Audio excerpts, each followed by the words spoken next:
الحمد لله رب العالمين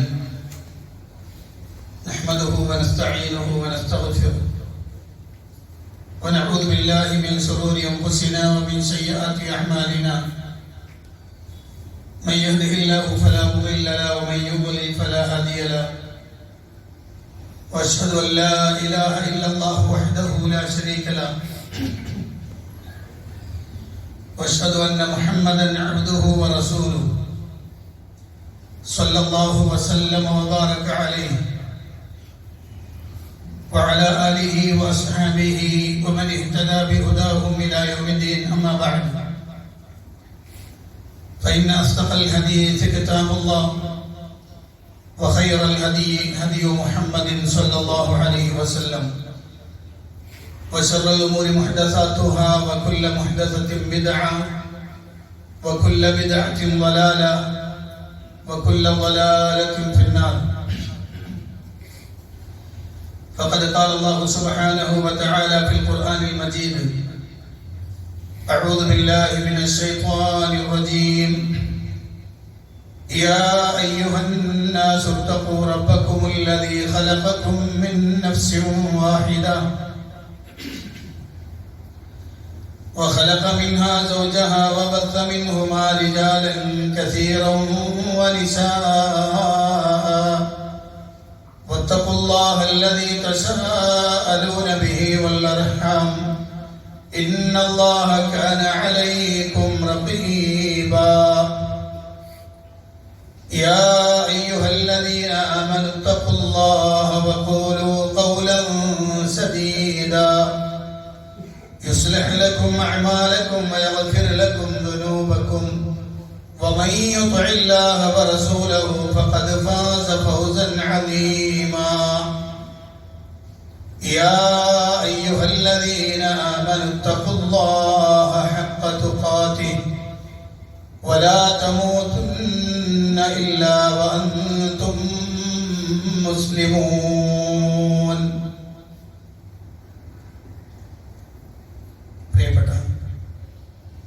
സത്യവിശ്വാസികളെ സത്യവിശ്വാസിനികളെ, പ്രപഞ്ചനാഥനായ അല്ലാഹുവിന്റെ കൽപ്പന നിർദ്ദേശങ്ങൾ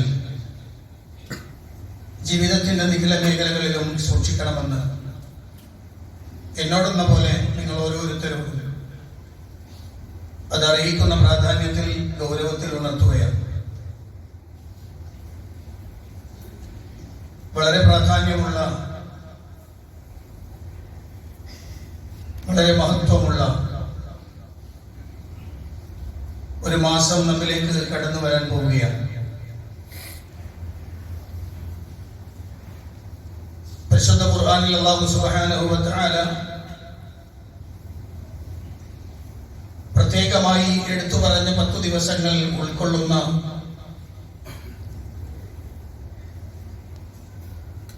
പരിശുദ്ധ ഇസ്ലാമിന്റെ കർമ്മങ്ങളിലെ ഏറ്റവും പ്രധാനപ്പെട്ടതെല്ലാം ഉൾക്കൊള്ളുന്ന ദുൽഹിജ്ജ മാസത്തിലേക്ക് പ്രവേശിക്കാൻ പോവുകയാണ് നമ്മൾ.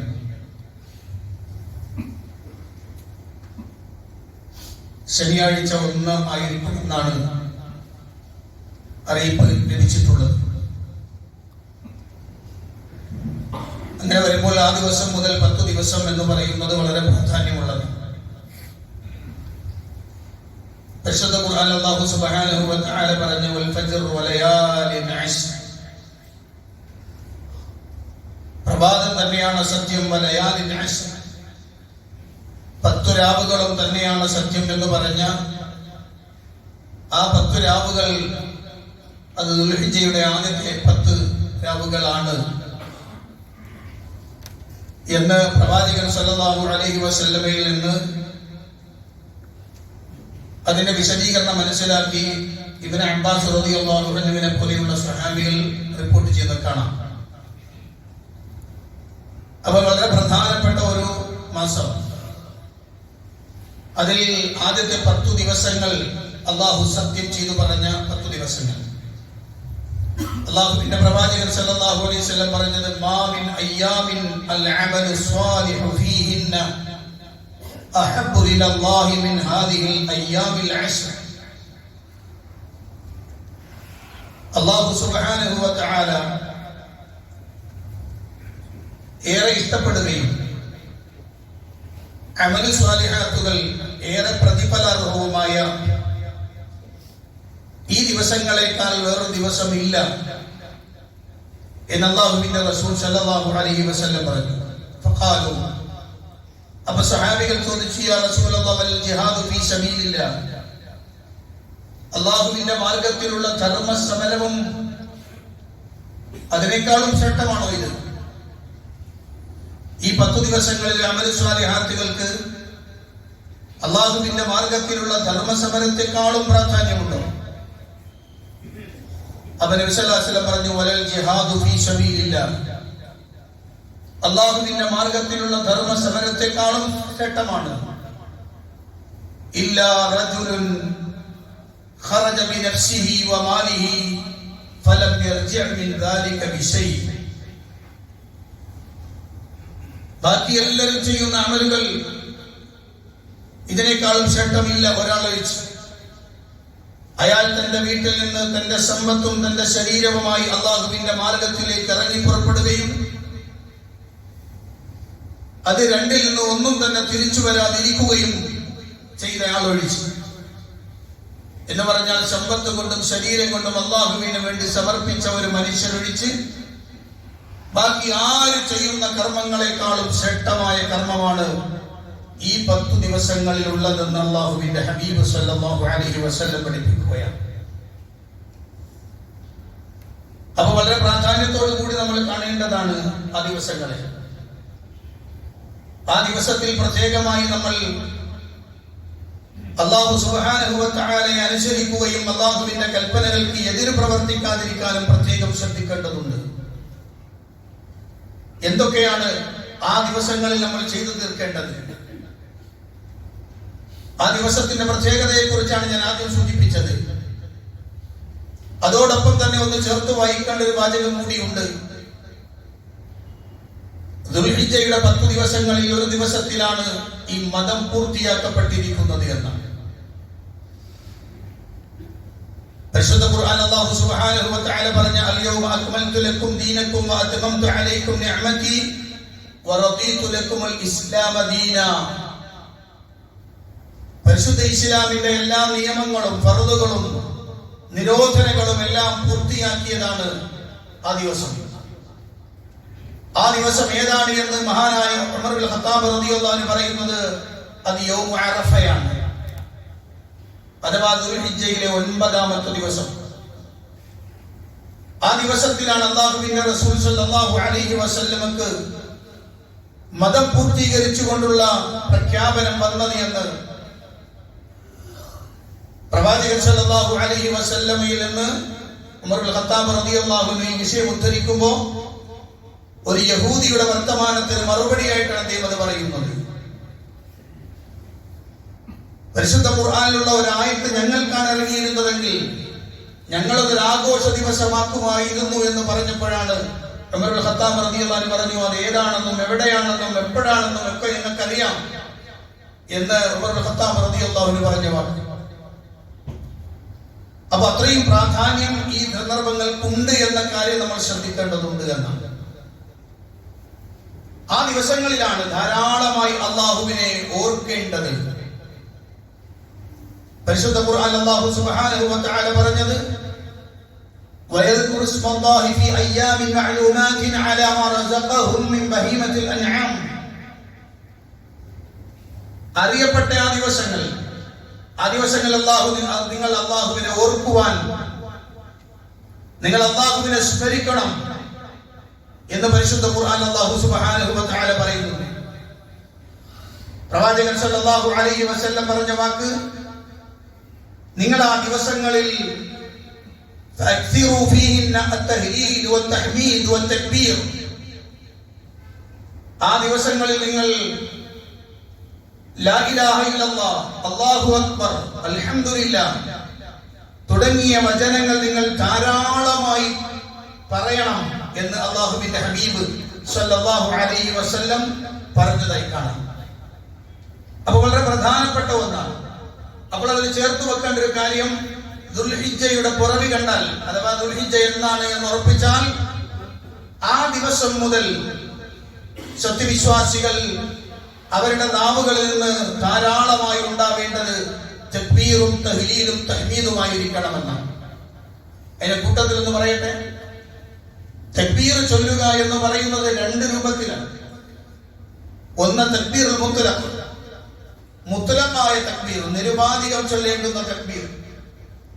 അത് ദുൽഹിജ്ജയുടെ ഒന്നാമത്തെ ദിവസം മുതൽ അയ്യാമു തശ്രീഖിന്റെ അവസാനത്തെ ദിവസത്തെ അസ്ർ വരെ എപ്പോഴും ചൊല്ലുക. നിസ്കാരത്തിന് ശേഷമാണെങ്കിലും അല്ലാത്തപ്പോഴും ഒക്കെ ഇങ്ങനെ ചൊല്ലിക്കൊണ്ടിരിക്കുക. എന്നാൽ മുഖയ്യദായ, സ്വാഭാവികമായി അല്ലെങ്കിൽ നിയമബന്ധിതമായി പറയുന്ന തക്ബീർ, അത് അറഫ ദിവസം സുബഹി മുതൽ അയ്യാമു തശ്രീഖിന്റെ അവസാനത്തെ ദിവസത്തെ അസ്ർ വരെ,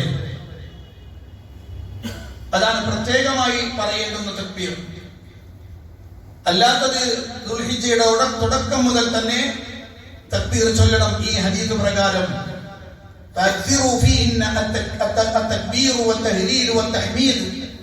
എന്ന ഹദീസ് പ്രകാരം ധാരാളമായി ദിക്റുകൾ, ഈ പ്രാർത്ഥനകൾ, ഈ വാചകങ്ങൾ ധാരാളമായി ഉരുവിടണമെന്ന് അള്ളാഹുവിന്റെ പ്രവാചകൻ സ്വല്ലല്ലാഹു അലൈഹി വസല്ലം പഠിപ്പിക്കുകയാണ്. മറ്റൊന്നാണ്, ആ ദിവസത്തിലെ വളരെ പ്രധാനപ്പെട്ട ഒന്നാണ്, ആ 10 ദിവസങ്ങളിൽ ഒന്നാണ് അറഫ ദിവസം. അറഫ ദിവസത്തിൽ നബി സല്ലല്ലാഹു അലൈഹി വസല്ലം പറഞ്ഞൊരു വാചകം, ആ അറഫ ദിവസത്തിലാണ് ഹാജിമാർക്ക്, അറഫയിൽ നിൽക്കുന്ന ഹാജിമാർക്ക് മുഴുവനും അള്ളാഹു പുറത്തു കൊടുക്കുമെന്ന് മലക്കുകളോട് പറയുന്ന സന്ദർഭമാണത്. അവിടെ ഹജ്ജ് ചെയ്യാത്ത ആളുകൾ, അറഫയിൽ നിൽക്കാത്തവരായ, ഹജ്ജ് ചെയ്യാത്തവരായ ആളുകൾ, അവർ അന്നേ ദിവസം സാധ്യമാകുന്നവരൊക്കെ നോമ്പെടുക്കണമെന്നാണ്.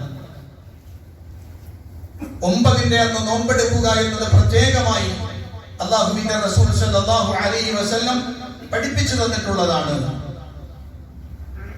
ആ ദിവസത്തിന്റെ പ്രത്യേകത, ആ ദിവസത്തിന്റെ അഥവാ യൗമ അറഫ 9 അതിന്റെ പ്രത്യേകത, ആ ദിവസത്തിൽ നോമ്പെടുക്കുന്നതിന്റെ പ്രത്യേകത നബി സല്ലല്ലാഹു അലൈഹി വസല്ലം പറഞ്ഞു, യുകഫിറു സനതൽ മാദിയത വൽ ബാഖിയ, യുകഫിറു സനതൽ മാദിയ വൽ ബാഖിയ, കഴിഞ്ഞുപോയ ഒരു വർഷം, ശേഷിക്കുന്ന ഒരു വർഷം, ഈ വർഷത്തെ പാപങ്ങൾ പൊറുക്കപ്പെടാൻ കാരണമാണ് എന്ന് അല്ലാഹുവിന്റെ ഹബീബ് സല്ലല്ലാഹു അലൈഹി വസല്ലം പറഞ്ഞതാണ്. ഇനി ഒരാൾ 1 മുതൽ നോമ്പെടുക്കുകയാണെങ്കിലും അതൊന്നും വിരോധിക്കപ്പെട്ടതല്ല. 1 മുതൽ 9 വരെ ഒരാൾ നോമ്പെടുക്കുകയാണെങ്കിൽ അത് അനുവദനീയമാണ് എന്ന്. കാരണം പുണ്യകർമ്മങ്ങൾ വർദ്ധിപ്പിക്കുവാൻ കൽപ്പനയുള്ളത് കൊണ്ട് തന്നെ ആ ദിവസങ്ങളിൽ ഒരാൾ നോമ്പെടുക്കുകയാണെങ്കിൽ അത് അനുവദനീയമാണ്. എന്നാൽ പ്രത്യേകമായി നോമ്പെടുക്കാൻ നിശ്ചയിക്കപ്പെട്ട, പ്രത്യേകമായി പറയപ്പെട്ട സമയം ദുൽഹിജ്ജ 9 അന്നാണ്. പ്രവാചകൻ സല്ലല്ലാഹു അലൈഹി വസല്ലമയിൽ നിന്ന് റിപ്പോർട്ട് ചെയ്യുന്ന ഹദീസുകളൊക്കെ ഉദ്ധരിച്ചുകൊണ്ടാണ് സലഫും ഖലഫും, മുൻഗാമികളും പിൻഗാമികളും ഒക്കെ ഇത് പ്രവാചകൻ സല്ലല്ലാഹു അലൈഹി വസല്ലം പഠിപ്പിച്ച ഹസനാത്തുകളിൽ പെട്ടതാണ് എന്ന് രേഖപ്പെടുത്തിയത് കാണാൻ കഴിയും. അപ്പൊ കഴിയുന്നതും 10 ദിവസങ്ങളെ വളരെ സജീവമായി ഇബാദത്തുകൾ കൊണ്ട് പ്രത്യേകമാക്കണം എന്നാണ് ഹദീസുകളിൽ നിന്നൊക്കെ നമ്മൾ മനസ്സിലാക്കുന്നത്. അറഫ ദിവസത്തിന്റെ പ്രത്യേകത റസൂലുള്ളാഹി സ്വല്ലല്ലാഹു അലൈഹി വസല്ലം പറഞ്ഞു, അന്നത്തെ പ്രാർത്ഥന ഖൈറു ദുആ ദുആ യൗമി അറഫ, ഏറ്റവും നല്ല പ്രാർത്ഥന, ഖൈറായ പ്രാർത്ഥന അത് അറഫ ദിവസത്തിലതാണ്. പ്രവാചകന്മാരും പറഞ്ഞതിൽ ഉത്കൃഷ്ടമായ വാക്ക്, ഉന്നതമായ വാക്ക് ലാ ഇലാഹ ഇല്ലല്ലാഹു വഹ്ദഹു ലാ ശരീക ലഹു ലഹുൽ മുൽക്കു വലഹുൽ ഹംദു വഹുവ അലാ കുല്ലി ശൈഇൻ ഖദീർ. അറഫയിലെ പ്രാർത്ഥന ഇതാണ്. അറഫയിലെ ഏറ്റവും പ്രധാനപ്പെട്ട പ്രാർത്ഥന ഇതാണ്. ലാ ഇലാഹ ഇല്ലല്ലാഹു വഹ്ദഹു ലാ ശരീക ലഹുൽ മുൽക്കു വലഹുൽ ഹംദു വഹുവ അലാ കുല്ലി ശൈഇൻ ഖദീർ. വേറൊന്നും പ്രാർത്ഥിക്കാൻ പാടില്ലെന്നല്ല. എല്ലാ പ്രാർത്ഥനകളും തനിക്ക് ചോദിക്കാനുള്ളതും പറയാനുള്ളതും ഒക്കെ റബ്ബിനോട് പറയേണ്ട സന്ദർഭം തന്നെയാണ്. അതിൽ പറയുന്നതിൽ ഏറ്റവും ഉത്കൃഷ്ടമായ വാക്കിതാണ് എന്ന് അല്ലാഹുവിന്റെ ഹബീബ് സല്ലല്ലാഹു അലൈഹി വസല്ലം പഠിപ്പിച്ചതായി നമുക്ക് കാണാൻ കഴിയും. അപ്പൊ യൗമുൽ അറഫ അല്ലെങ്കിൽ ദുൽഹിജ്ജ 9ാമത്തെ ദിവസം വളരെ പ്രാധാന്യമുണ്ട് എന്നാണ്. എന്നാൽ പിൽക്കാലത്ത് വന്ന ചില ആളുകൾ ഹാജിമാരോട് ഐക്യദാർഢ്യം പ്രഖ്യാപിക്കുക എന്ന നിലയിൽ വൈകുന്നേര സമയത്ത് ഒരു അറഫ സംഗമം നമ്മുടെ നാടുകളിലൊക്കെ ചില ആളുകൾ ചെയ്യുന്നത് കാണാം. അറഫ സംഗമം എന്ന പേരിൽ യഥാർത്ഥത്തിൽ കുറെ കാലങ്ങൾക്ക് മുമ്പ് ഹിജറ 8ാം നൂറ്റാണ്ടുകാരനായ അഥവാ 790 മരണപ്പെട്ട ശാത്തുബിയെ പോലെയുള്ള ആളുകൾ അവരുടെ ഗ്രന്ഥങ്ങൾ രേഖപ്പെടുത്തി വെച്ചത് ഇങ്ങനെ ചില സമ്പ്രദായങ്ങൾ ചില ആളുകൾ ചെയ്യലുണ്ട്. യഥാർത്ഥത്തിൽ അത് അല്ലാഹുവിന്റെ റസൂൽ സ്വല്ലല്ലാഹു അലൈഹി വസല്ലം പഠിപ്പിച്ചതല്ല. അറഫയിൽ ഒരുമിച്ച് കൂടുന്ന ആളുകൾ അവിടെ അവർക്ക് നിശ്ചയിക്കപ്പെട്ട അമലുകളും പ്രാർത്ഥനകളുമായി കഴിഞ്ഞുകൂടണം. അതല്ലാത്ത ആളുകളോട് നിശ്ചയിച്ചു തന്നിട്ടുള്ളത് അവർ നോമ്പെടുത്തുകൊണ്ട് പുണ്യകർമ്മങ്ങളുമായി ബന്ധപ്പെടുക, ഒരു ജിൽസ ഉണ്ടാക്കുക, എല്ലാവരും ഒരുമിച്ച് കൂടി അറഫ സംഗമം എന്ന പേരിൽ സംഘടിപ്പിക്കുന്നത് അത് ബിദ്അത്താണ്, പുത്തനാചാരമാണ്, അത് അല്ലാഹുവിന്റെ റസൂൽ പഠിപ്പിച്ചതിനെതിരാണെന്ന് വരെ പണ്ഡിതന്മാർ കൃത്യമായി രേഖപ്പെടുത്തിയത് കാണാം. അടുത്ത കാലങ്ങളിൽ നമ്മുടെ നാട്ടിലൊക്കെ കാണാം ഇതുപോലെ അറഫ സംഗമത്തിന്റെ ബോർഡ് കാണുന്നുണ്ട്. ഇത് റസൂൽ പഠിപ്പിച്ചതല്ല. ഇസ്ലാമിൽ പിൽക്കാലത്ത് പലതും കടത്തിക്കൂട്ടിക്കൊണ്ടുവന്ന ആളുകൾ ചെയ്യുന്ന പണി മാത്രമാണ്. ദുൽഹിജ്ജ 10ന്റെ അന്നത്തേക്ക് വന്നാൽ അല്ലാഹുവിന്റെ പ്രവാചകൻ സല്ലല്ലാഹു അലൈഹി വസല്ലം പറഞ്ഞു ഇന്ന അഅ്ളമൽ അയ്യാമി ഇൻദല്ലാഹി തബാറക വ തആല യൗമുൻ നഹ്രി ثم യൗമുൽ ഖർ. ഏറ്റവും ഉന്നതമായ ദിവസം ഇന്ന അഅ്ളമൽ അയ്യാമി ഇൻദല്ലാഹ്, അല്ലാഹുവിന്റെ അടുത്ത് ഏറ്റവും മഹത്വമുള്ള ദിവസങ്ങളിൽ പെട്ട ദിവസമാണ് യൗമുൻ നഹർ, അറവ് നടക്കുന്ന ദിവസം. ثم യൗമുൽ ഖർ, പിന്നെ അതിനോടടുത്ത് വരുന്ന ദിവസങ്ങൾ. യൗമുൻ നഹർ പെരുന്നാൾ ദിവസം എന്ന് നമ്മൾ വിളിക്കുന്ന ഹാജിമാർ ഹജ്ജിന്റെ ഏറ്റവും പ്രധാനപ്പെട്ട കർമ്മങ്ങൾ നിർവഹിക്കുന്ന ഹാജിമാരല്ലാത്ത ആളുകളെ സംബന്ധിച്ചിടത്തോളം അവർക്ക് പെരുന്നാളും അതോടൊപ്പം തന്നെ ഉദ്ഹിയ്യത്തും നടത്തപ്പെടുന്ന സന്ദർഭമാണത്. അതുകൊണ്ട് തന്നെയാണ് അതിന് യൗമുൻ നഹർ എന്ന് പേര് വന്നിട്ടുള്ളത്. അത്രയും പ്രാധാന്യമുള്ള ദിവസമാണ്, അല്ലാഹുവിന്റെ അടുത്ത് ഏറ്റവും മഹത്വമുള്ള ദിവസമാണ് ആ ദിവസം എന്ന് നമ്മൾ അറിയണം. അത് അല്ലാഹുവിന്റെ റസൂൽ പഠിപ്പിച്ചതാണ്. കൂട്ടത്തിൽ ഒന്ന് പറയട്ടെ, ആ ദിവസം പെരുന്നാൾ ആയതുകൊണ്ട് തന്നെ അന്ന് എന്താണ് ചെയ്യേണ്ടതെന്ന് അല്ലാഹുവിന്റെ റസൂൽ സ്വല്ലല്ലാഹു അലൈഹി വസല്ലം കൃത്യമായി പഠിപ്പിച്ചു തന്നത് ഉദ്ഹിയ്യത്ത് അറുക്കേണ്ടവർ അത് അറുക്കുകയും അതുമായി ബന്ധപ്പെട്ട പ്രവർത്തനങ്ങളിൽ ഏർപ്പെടുകയും ചെയ്യുക, അതാണ് ഏറ്റവും പ്രധാനപ്പെട്ട കാര്യം. അല്ലാഹുവിന് ഏറ്റവും ഇഷ്ടപ്പെട്ട മഹത്വമുള്ള പ്രാധാന്യമുള്ള ദിവസം അല്ലാഹു ഇഷ്ടപ്പെടാത്ത പ്രവർത്തനങ്ങളുമായി ബന്ധപ്പെടുകയാണ് പെരുന്നാളിന്റെ മറവിൽ പല ആളുകളും ചെയ്തു വെക്കാറുള്ളത്. യഥാർത്ഥത്തിൽ അവൻ ഈ ഹദീസ് ഓർത്തു വെച്ചോളുക. ഇന്ന അഅ്ളമൽ അയ്യാമി ഇൻദല്ലാഹ് യൗമുൻ നഹർ ثم യൗമുൽ ഖർ. ദുൽഹിജ്ജ 10ന് ശേഷം വരുന്ന 11, 12, 13 ഈ 3 ദിവസങ്ങളും അതിലേക്ക് ചേർത്ത് വെക്കേണ്ടുന്ന ദിവസങ്ങളാണ്. അയ്യാമു അക്ലിൻ വശുർബിൻ, തിന്നുകയും കുടിക്കുകയും ചെയ്യുന്ന ദിവസം, അല്ലാഹു സുബ്ഹാനഹു വ തആല നൽകിയ അനുഗ്രഹത്തിന് നന്ദി രേഖപ്പെടുത്തുന്ന ദിവസം. അങ്ങനെയെല്ലാം പരിശുദ്ധ ഖുർആൻ അല്ലാഹു സുബ്ഹാനഹു വ തആല പഠിപ്പിച്ചത് കാണാൻ കഴിയും. അതുകൊണ്ട് തന്നെ ഏറെ പ്രാധാന്യത്തോടു കൂടി നമ്മൾ കാണണം ദുൽഹിജ്ജ മാസത്തിന്റെ ഈ ദിവസങ്ങൾ. ഉദ്ഹിയ്യത്ത് കരുതാത്ത ആളുകൾ എത്രയും പെട്ടെന്ന് ഉദ്ഹിയ്യത്തിലേക്ക് നീങ്ങണം. കാരണം കഴിഞ്ഞ ഖുത്ബയിൽ അത് ഗൗരവത്തിൽ സൂചിപ്പിച്ചിട്ടുള്ളതാണ്. അത്രയും പ്രാധാന്യം അതിനുണ്ട്. അങ്ങനെ കരുതുന്ന ആളുകൾ, ഉദ്ഹിയ്യത്ത് കരുതിയ ആളുകൾ, അവരെ സംബന്ധിച്ചിടത്തോളം അല്ലാഹുവിന്റെ പ്രവാചകൻ സല്ലല്ലാഹു അലൈഹി വസല്ലം പഠിപ്പിച്ചു തന്നിട്ടുള്ളത്, അങ്ങനെ ഒരാൾ ഉദ്ദേശിച്ചാൽ ഇദാ റഅയ്തും ഹിലാല ദിൽ ഹിജ്ജ വഇദാ അറാദ അഹദുകും അൻ യുദ്ഹിയ ഫൽയുംസിക് അൻ ശഅരിഹി വഅദ്ഫാരിഹി. ദുൽഹിജ്ജയുടെ പിറവി ദൃശ്യമാവുകയും ഉദ്ഹിയ്യത്ത് ഒരാൾ ഉദ്ദേശിക്കുകയും ചെയ്താൽ ആ സന്ദർഭം മുതൽ അയാൾ അയാളുടെ മുടിയും നഖവും പിടിച്ചു വെക്കട്ടെ എന്ന് റസൂലുള്ളാഹി സ്വല്ലല്ലാഹു അലൈഹി വസല്ലം പറയും. എന്ന് പറഞ്ഞാൽ അയാൾ പിന്നെ മുടിയും മുടിയും അതുപോലെ തന്നെ നഖവും അയാൾ മുറിക്കാനോ വെട്ടാനോ പാടുള്ളതല്ല എന്ന് അല്ലാഹുവിന്റെ റസൂൽ സ്വല്ലല്ലാഹു അലൈഹി വസല്ലം പഠിപ്പിക്കുകയാണ്. ഇനി ഒരാള് അതിനുശേഷം അങ്ങനെ ചെയ്തു പോയി എന്ന് വെച്ചിട്ട് അയാൾ ഉദിയത്തർക്കായിരിക്കും വേണ്ട, ഉദിയത്തർക്കണം, അയാൾക്ക് കഫാറത്തൊന്നും ഉണ്ടാവില്ല. അയാളെ സംബന്ധിച്ചിടത്തോളം അയാൾ അല്ലാഹുവിലേക്ക് പശ്ചാത്തപിച്ച് മടങ്ങണമെന്നതാണ് അതിന്റെ നിയമം. അപ്പൊ ഒരാൾ ചെയ്യാതിരിക്കാൻ പ്രത്യേകം ശ്രദ്ധിക്കേണ്ടതുണ്ട്. ഒരാൾ അറിയാതെ ചെയ്തു പോയാൽ പ്രശ്നമില്ല, അറിഞ്ഞു ചെയ്തു പോയാൽ അയാൾ തൗബ ചെയ്യൽ ആവശ്യമാണ്. അതിന് പ്രത്യേകം കഫാറത്തുകളൊന്നും തന്നെ പ്രവാചകൻ സല്ലല്ലാഹു അലൈഹി വസല്ലം നമ്മളെ പഠിപ്പിച്ചിട്ടില്ല. അതിന്റെ കൂടെ ചേർത്തൊന്നും കൂടെ പറയാം. ഉദ്ഹിയ്യത്ത് അറുക്കുമ്പോൾ ശ്രദ്ധിക്കേണ്ട 2 കാര്യങ്ങൾ കൂടി ഞാൻ പെട്ടെന്ന് പറയാം. അതിലൊന്ന്, അറുക്കാൻ അറിയുന്ന ആളുകൾ അറുക്കുക. കഴിഞ്ഞ വർഷവും ഇത് സൂചിപ്പിച്ചിട്ടുണ്ട്. അറുക്കാൻ അറിയുന്ന ആളുകൾ അറുക്കണം. അറവുകാരനെ കൊല്ലാൻ വിട്ടുകൊടുക്കരുത്. പലപ്പോഴും നമ്മൾ കാണുന്നത്, അറുക്കാൻ ആഗ്രഹമുണ്ട്, അറബിന്റെ നിയമം അറുക്കാൻ അറിയില്ലെങ്കിൽ അയാൾ അറുക്കണ്ട, സാക്ഷിയായാൽ മതി, അവിടെ വെച്ച് തക്ബീർ ചൊല്ലിയാൽ മതി, അയാൾ അവിടെ ഹാജരാകണമെന്നത് മാത്രമാണ്. അറുക്കാൻ അറിയാത്ത ആളുകൾ അറുക്കരുത്. എന്തുകൊണ്ടാണ് പറയണമെന്ന് വെച്ചാൽ, പലപ്പോഴും കണ്ടിട്ടുമുണ്ട് ഞാൻ, ഒരു കത്തി വെച്ചിങ്ങനെ അറുത്തു തുടങ്ങി കൊടുക്കും, പിന്നെ ചോര ചീറ്റി മൃഗം പടഞ്ഞാൽ പതുക്കെ പിന്നിലേക്ക് മാറും. പിന്നെ അതിനെ കൊല്ലേണ്ട പണി അറവുകാരനാണ്. അവനവന്റെ കത്തിയെടുത്ത് അതിന്റെ കഴുത്തിലേക്ക് കുത്തി അതിനെ കൊല്ലുന്നൊരു രൂപം. യഥാർത്ഥത്തിൽ അറക്കാൻ കഴിയുന്നവർ അറക്കുക, അല്ലാത്തവർ അറക്കണ്ട, അല്ലാത്തവരവിടെ സാക്ഷിയായാൽ മതി. ഇത് വളരെ ഗൗരവത്തോടു കൂടി നമ്മൾ കാണേണ്ടതാണ്. പലപ്പോഴും ആളുകൾ ഈ വിഷയത്തിൽ ശ്രദ്ധിക്കുന്നില്ല. കാരണം നബി സല്ലല്ലാഹു അലൈഹി വസല്ലം ഹദീസുണ്ട്, ഇദാ ദബഹ്തും, നിങ്ങൾ അറുക്കുകയാണെങ്കിൽ ഫഅഹ്സിനു അൽ ഖിത്ല, നിങ്ങൾ അതിന്റെ അറവ്, അതിനെ കൊല്ലുന്നത് ഭംഗിയായി ചെയ്യണം എന്നാണ്. അതിന് ഇഞ്ചിഞ്ചായി കൊല്ലുന്ന സ്വഭാവം ഉണ്ടാവരുത്. അത്രയും ഗൗരവത്തോടു കൂടിയാണ് അല്ലാഹുവിന്റെ റസൂൽ സ്വല്ലല്ലാഹു അലൈഹി വസല്ലം പഠിപ്പിച്ചു തന്നിട്ടുള്ളത്. അതുകൊണ്ട് തന്നെ ഈ ഉദ്ഹിയ്യത്തിലെങ്കിലും അത് ശ്രദ്ധിക്കണം.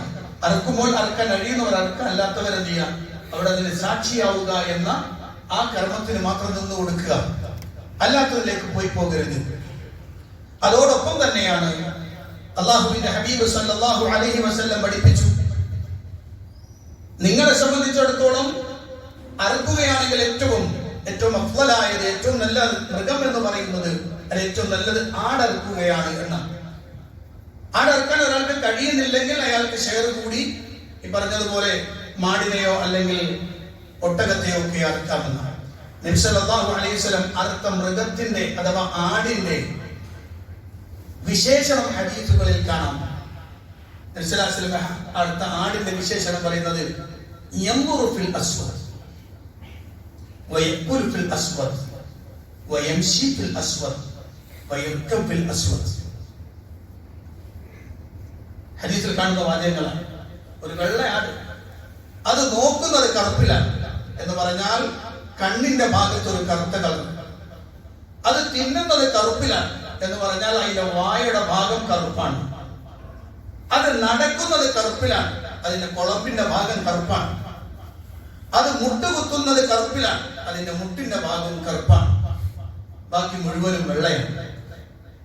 അതുപോലെ തന്നെ അക്രമയും, അത് രണ്ടും നല്ല കൊമ്പുള്ള ആടായിരുന്നു. ഹദീസുകൾ കൃത്യമായി വന്ന വാദ്യങ്ങളെ പറഞ്ഞു. അപ്പൊ ശരിക്ക് ഇതാണ് അറുക്കാൻ അഫ്ളൽ. ഈ കഴിയാത്ത ആളുകൾക്ക് എന്ത് ചെയ്യാം, മാടോ ഒട്ടകമോ ഷെയർ ചേർന്ന് അറുക്കാവുന്നതാണ്. പക്ഷെ അവിടെ ശ്രദ്ധിക്കേണ്ട, വളരെ ഗൗരവമുള്ള ശ്രദ്ധിക്കേണ്ട ഒരു കാര്യം, നമ്മുടെ നാട്ടിൽ ഇപ്പോൾ നടക്കുന്ന സമ്പ്രദായങ്ങളോട്, അഥവാ നമ്മുടെ നാട്ടിൽ ഞാൻ കഴിഞ്ഞ ഖുതുബയിൽ സൂചിപ്പിച്ച കാര്യം വീണ്ടും എടുത്തു പറയാം. ഈ നമ്മുടെ നാട്ടിലൊക്കെ ഇപ്പൊ കാണുന്ന ഒരു സംഗതി എന്താണെന്ന് വെച്ചാൽ, ഒരു അഭിമാന പോരാട്ടമാണ് ഇപ്പൊ നടക്കുന്നത്. അതായത് അവിടെ 5 എങ്കിൽ ഇവിടെ 6, ഞങ്ങൾക്ക് ഇവിടെ 8 ഉണ്ട്, അവിടെ 8 ഉണ്ട് കേട്ടോ, നമ്മളിവിടെ കുറഞ്ഞു കൊടുക്കാൻ പറ്റൂല, നമ്മൾ 9 ഇതല്ല ഉദ്ഹിയ്യത്ത്. ഉദ്ഹിയ്യത്ത് അഭിമാന പോരാട്ടമല്ല, ഉദ്ഹിയ്യത്ത് ഇഖ്ലാസിന്റെ പ്രദർശനമാണ്. ഉദ്ഹിയ്യത്ത് എന്റെ ഖൽബിൽ നിന്ന് അല്ലാഹുവിനോടുള്ള ഇഖ്ലാസിന്റെ പ്രതിഫലനമാണ്. അതുകൊണ്ടാണ് ഖുർആൻ പറഞ്ഞ ലൻ യനാലല്ലാഹു ലുഹൂമുഹാ വലാ ദിമാഉഹാ വലാകിൻ യനാലുഹു തഖ്വാ മിൻകും. അത് അത്രയും ശ്രദ്ധിക്കേണ്ട സംഗതിയാണ്. കാരണം ഇതൊക്കെ ഇപ്പോൾ ചാടകൾക്ക് വഴിമാറിയ ഒരു കാലഘട്ടത്തിലൂടെ കടന്നു പോകുമ്പോ ഓരോ വ്യക്തികളും ഓർക്കണം, ഉദ്ഹിയ്യത്ത് അള്ളാഹു എന്നെ ഏൽപ്പിച്ചതും എനിക്ക് ഉത്തരവാദിത്തം ഏൽപ്പിച്ചതും ഞാൻ റബ്ബിന് വേണ്ടി ചെയ്യേണ്ടതുമായ പുണ്യകർമ്മമാണ്, അതിൽ വേറൊന്നും വന്നുകൂടാ എന്ന അങ്ങേയറ്റത്തെ ശ്രദ്ധ ഉദ്ഹിയ്യത്ത് അറുക്കാൻ ഉദ്ദേശിക്കുന്നവർക്ക് ഉണ്ടാവണം എന്നത് വളരെ ഗൗരവതരമായി നമ്മൾ മനസ്സിലാക്കണം. അതുകൊണ്ട് തന്നെ ഉദ്ഹിയ്യത്ത് അറുക്കേണ്ടതും നമസ്കാരത്തിന് ശേഷമാണ് അറുക്കേണ്ടത്, മുമ്പ് അറുക്കാൻ പാടില്ല. ഹദീസിൽ കാണാൻ നബി സല്ലല്ലാഹു അലൈഹി വസല്ലം പറഞ്ഞു, മൻ ദബഹ ഖബല അൻ യുസല്ലിയ ഫൽയുഇദ് മകാനഹാ ഉഖറാ വമൻ ലം യുദ്ബഹ് ഫൽയദ്ബഹ്. ഒരു നിസ്കാരത്തിന് മുമ്പ് അറുത്തു പോയാൽ അറുത്തു പോയില്ല, കുഴപ്പമില്ല, വിതരണം ചെയ്തവർക്ക് ചെയ്യാം, അനുവദനീയമാണ്. പക്ഷെ അത് ഉദ്ഹിയ്യത്തല്ല. ഉദ്ഹിയ്യത്താവണമെങ്കിൽ നിസ്കാരം കഴിഞ്ഞ് വീണ്ടും വേറൊന്നിനെ അറുക്കണം, അപ്പോഴേ അത് ഉദ്ഹിയ്യത്താവുള്ളൂ. അതിന് മുമ്പ് അറുത്തു പോയതൊന്നും ഉദ്ഹിയ്യത്തല്ല. അത് എന്തുകൊണ്ടാണ് പറയേണ്ടി വരും എന്ന് പറഞ്ഞാൽ ഇത് നബി സല്ലല്ലാഹു അലൈഹി വസല്ലം പറഞ്ഞു വെച്ചതാണ്. അതുകൊണ്ട് തന്നെ അങ്ങനെ ചിലപ്പോൾ ആളുകൾക്കെല്ലാം വരാൻ സാധ്യത കൂടുതലാണ്. അതുകൊണ്ട് തന്നെയാണ് അള്ളാഹുവിന്റെ പ്രവാചകൻ സല്ലല്ലാഹു അലൈഹി വസല്ലം ഇത് പറഞ്ഞു തന്നിട്ടുള്ളത്. അതുകൊണ്ട് തന്നെ ആ ദിവസത്തിൽ ശ്രദ്ധിക്കേണ്ടുന്ന ഗൗരവതരമായ കാര്യങ്ങളെ ശ്രദ്ധിച്ച് തന്നെ മുന്നോട്ട് പോകണം. അള്ളാഹു അനുഗ്രഹിക്കുന്നു.